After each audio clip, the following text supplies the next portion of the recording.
সবাইকে নমস্কার জানিয়ে বলছি, প্লিজ দয়া করে কেউ কাউন্টিং এজেন্টরা এবং প্রার্থী ক্যান্ডিডেটরা তারা ভোটিং এলাকা ছেড়ে আসবেন না।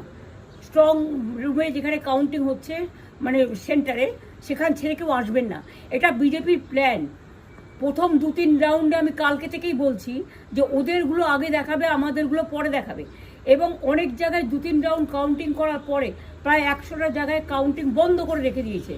এবং কল্যাণীতে ধরা পড়েছে 7টা মেশিন, যেখানে কোনো মিল নেই।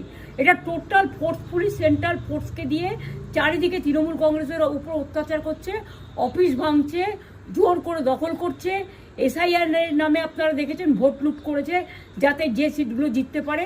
কিন্তু এখনও এমন 70টা সিট আছে, 100টা সিট আছে যেগুলো আমরা এগিয়ে আছি, সেগুলো বলছে না। টোটালটাই মিথ্যে নিউজ খাওয়াচ্ছে। আগে ডিআইসিও এই খবরগুলো দিত, কিন্তু তাকে কালকে চেঞ্জ করে দেওয়া হয়েছে। টোটালটাই ইলেকশন কমিশন নিজের ইচ্ছে মতো খেলছে, এবং সাথে কেন্দ্রীয় বাহিনীকে নিয়ে। এবং আমাদের পুলিশরা টোটাল মাথা নত করে কেন্দ্রীয় বাহিনীর আন্ডারে কাজ করছে। সুতরাং আমি আমাদের কাউন্টিং এজেন্টদের, আমাদের সমস্ত পার্টির কর্মীদের বলবো, অত মন খারাপ করার কারণ নেই। আমি বলেছিলাম সূর্যাস্তের পরে আপনারা জিতবেন।